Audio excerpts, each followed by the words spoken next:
Hello friends, কেমন আছো তোমরা সবাই? আমি কেমন আছি তোমরা কিন্তু আমার এই পুরো ব্লগটা দেখলেই বুঝতে পারবে। তো আমি ইভিনিংয়ে কালকে একটু বেরিয়েছিলাম,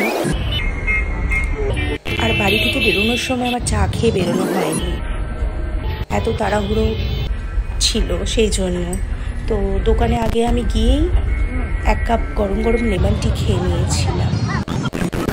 চাটা যখন আমি খাই পুরো একটা আমেজ করে খাই, কারণ আমি চা খেতে ভীষণ ভালোবাসি। চা না খেলে আমার মনেই হয় যে আমি কিছু খাইনি। তো আমি আজকে বেরিয়ে পড়েছিলাম, আমার কিছু জিনিস কেনাকাটি ছিল, তো বেরিয়ে এখন আমি বাড়ির দিকে কেনাকাটি করে।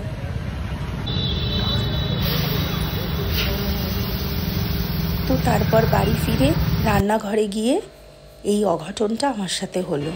একটা কাচের গ্লাস পায়ের ওপর পড়ে পা থেকে প্রচণ্ড ব্লিডিং হয়েছে। সেটা নিয়েই রান্না করলাম, আর ভিডিও করা হয়নি। তো তারপর তোমাদের দেখাচ্ছি। তো চলো, আমার নেক্সট ব্লগে তোমাদের সাথে আবার দেখা হচ্ছে।